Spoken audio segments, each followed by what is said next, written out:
Salut les cryptés, j'espère que vous allez bien. Aujourd'hui, on va voir les bases de l'analyse fondamentale. Donc déjà, l'analyse fondamentale, ça sert à quoi? L'analyse fondamentale, ça va servir à savoir si un projet est viable et donc peut potentiellement prendre de la valeur. Donc c'est important de connaître les bases de l'analyse fondamentale puisqu'il faut savoir dans quoi on investit. On ne met pas de l'argent dans un projet où on ne sait même pas à quoi il sert. Donc l'analyse fondamentale, ça va pas se baser sur le graphique, comme on peut faire avec l'analyse technique, mais ça va se baser uniquement avec les informations qu'on a sur le projet, sur l'équipe ou sur la communication du projet et son utilité. Dans l'analyse technique, on analyse les courbes, les tendances pour prévoir un prix. Dans l'analyse fondamentale, on va étudier un projet pour connaître si le projet peut prendre de la valeur ou non. Donc pour ça, on va d'abord utiliser plusieurs sites que je vous mettrai dans la description.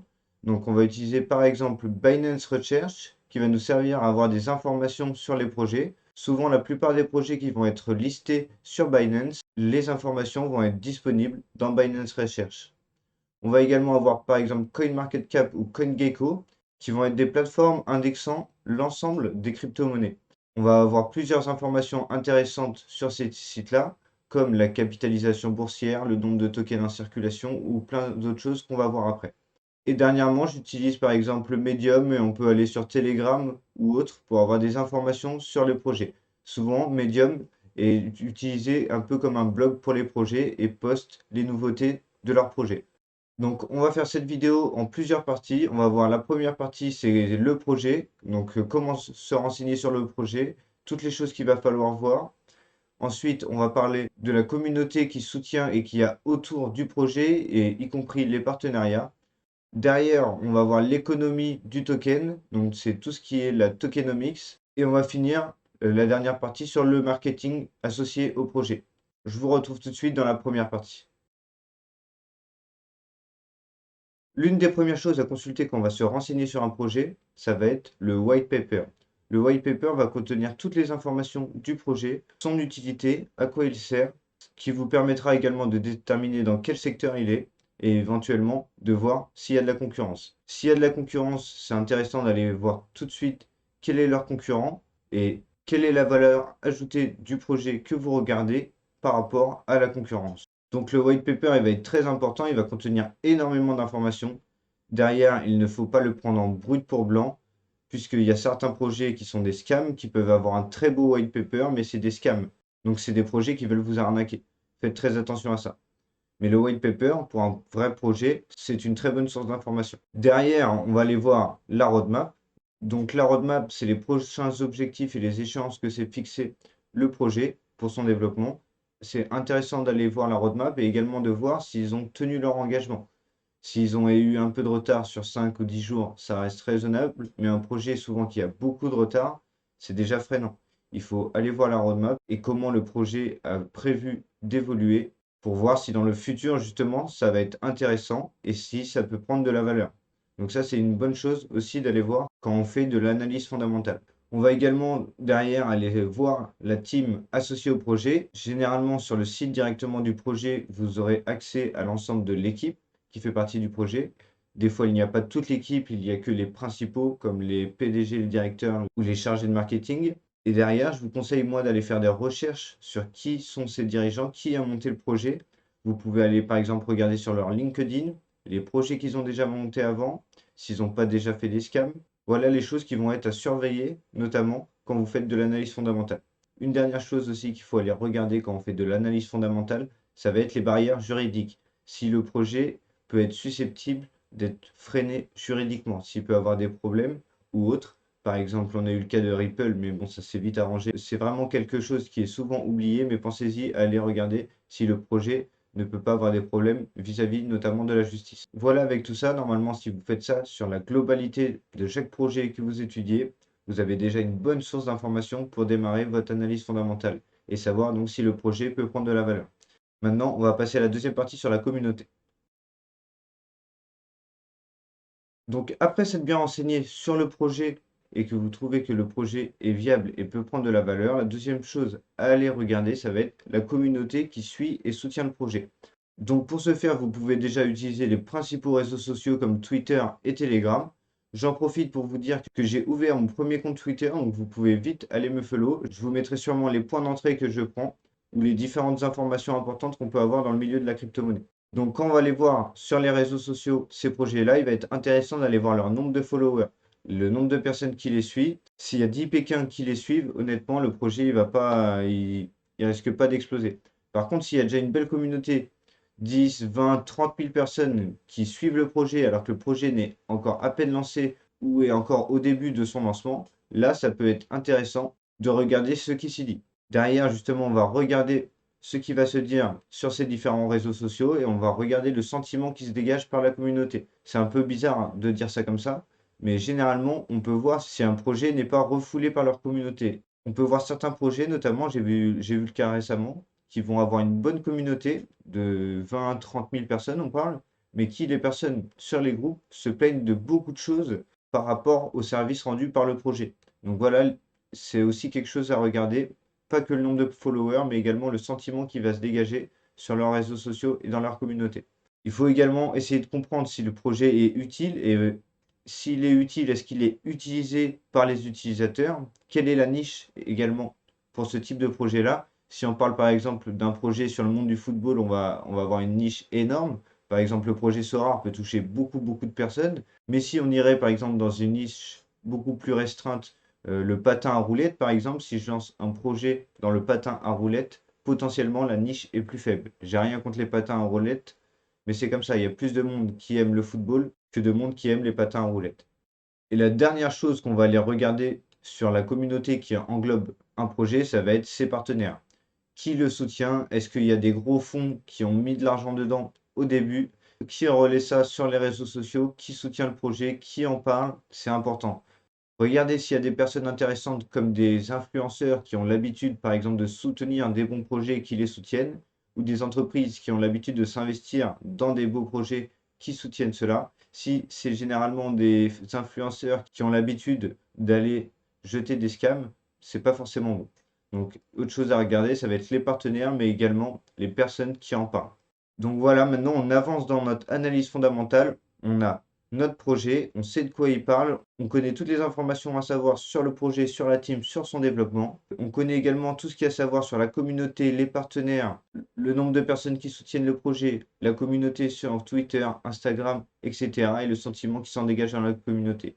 Là déjà, on a une meilleure analyse pour savoir si le projet potentiellement est intéressant et peut prendre de la valeur. On va continuer notre analyse et maintenant on va aller voir l'économie qu'il y a autour du token. Je vous retrouve dans la troisième partie. Dans cette partie-là, on va voir l'économie qu'il y a autour du token, souvent appelée tokenomics. Quand vous entendez dans d'autres vidéos où les gens parlaient de tokenomics, on va parler de l'économie qu'il y a autour du token, donc du jeton, qui représente la monnaie du projet. Donc, je trouvais intéressant pour cette partie-là d'aller directement sur les sites que je vous ai conseillés, par exemple CoinMarketCap ou CoinGecko, qu'on peut voir ici. Voilà, CoinGecko, c'est à peu près la même interface. Donc, on va aller voir, par exemple, le tokenomics d'un projet comme Binance. On va aller ici, je clique sur Binance Coin, et donc j'accède aux informations économiques du token associé à Binance, le Binance Coin. Ici, on peut voir donc son market cap, donc ça va être la capitalisation boursière, combien pèse le projet vis-à-vis des personnes qui le soutiennent. Ça représente tout simplement le nombre de tokens, donc le nombre de jetons, fois le prix, ça nous donne la capitalisation boursière. C'est un peu comme en bourse, le nombre d'actions fois le prix de l'action est égal à la capitalisation boursière. Donc c'est exactement la même chose. Ça va être intéressant de voir si le projet pèse environ la même chose qu'un autre. Là, on voit par exemple Binance pèse 85 milliards. On voit que Coinbase entre en bourse à 100 milliards. On peut se dire que c'est pas trop déconnant, sachant que Binance a une plateforme utilisatrice beaucoup plus élevée. Donc là, on voit fully diluted market cap, c'est la capitalisation boursière qu'il y aurait une fois que tous les jetons auraient été distribués. Donc derrière, on a le volume. Donc le volume, ça va être intéressant de voir si un projet est liquide. Être liquide, c'est quoi? Ça veut dire que ça s'échange facilement. Là, on voit que dans les dernières 24 heures, il y a 10 milliards de dollars qui se sont échangés sur le Binance Coin. Donc on peut se dire que le jour où j'ai envie de vendre, je peux très vite vendre mon Binance Coin, puisqu'il y a 10 milliards de dollars d'échanges par jour. Donc c'est une donnée vraiment importante à prendre en compte. Derrière, on va avoir la circulating supply, donc c'est le nombre de jetons actuellement en circulation. Donc ça représente tous les jetons, les personnes qui ont perdu leur portefeuille ou autres, ça ne les compte pas, mais c'est le nombre maximum de jetons qu'on peut avoir en circulation au moment actuel. En dessous, on va avoir donc le total supply, donc ça va être le maximum de jetons, mais vraiment au maximum qu'il ne puisse jamais y avoir dans la blockchain. Donc au maximum, il ne pourra jamais y avoir, par exemple, on n'aura jamais 200 millions de BNB, on le sait déjà d'avance. Au maximum, si Binance ne burnerait pas ses jetons, par exemple, il y en aurait 170 532 785 qui pourraient exister. Voilà un peu déjà les bases de l'économie qu'on peut voir très simplement sur la première ligne sur un projet.